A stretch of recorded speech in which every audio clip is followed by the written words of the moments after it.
സിദ്ദിഖാപ്പിൻ്റെ ഭാര്യ റൈഹാനത്ത് തോറ്റുപോയി. സിദ്ദിഖാപ്പിന് ഓർമ്മയില്ലേ?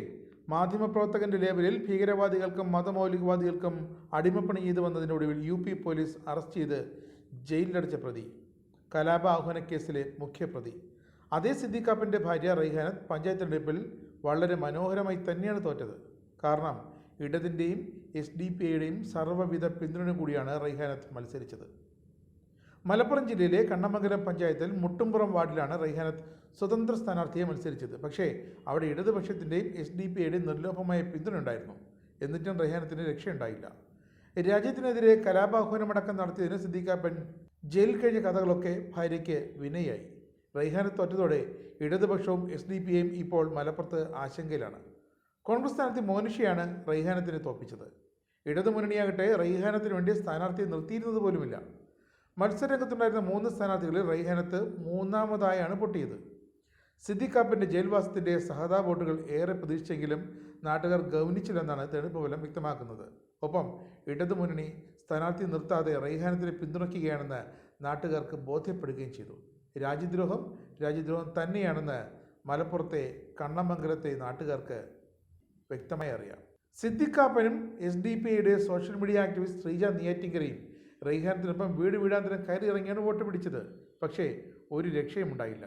മാധ്യമപ്രവർത്തക യൂണിയൻ നേതാവായ സിദ്ദിഖാപ്പൻ്റെ ഭാര്യ പരാജയപ്പെട്ടതിൽ മാധ്യമപ്രവർത്തകരും ആകെ ഞെട്ടലിലാണ്. ഹത്രാസ് സംഭവത്തിൻ്റെ മറവിൽ അന്താരാഷ്ട്ര ഗൂഢാലോചനയിൽ പങ്കാളിയായി എന്നാരോപിച്ച് തന്നെയായിരുന്നു UP സർക്കാർ സിദ്ദിഖാപ്പനെയും കൂട്ടരെയും അറസ്റ്റ് ചെയ്തത്. UAPA അടക്കമുള്ള വകുപ്പിൽ ചുമത്തി ജയിലിലിട്ടു. ഹത്രാസിൽ കലാപമുണ്ടാക്കാൻ ഗൂഢാലോചന നടത്തി എന്നൊരു മറ്റൊരു കേസും പിന്നീട് സിദ്ദിഖാപ്പനെ ചുമത്തി കൊടുത്തു.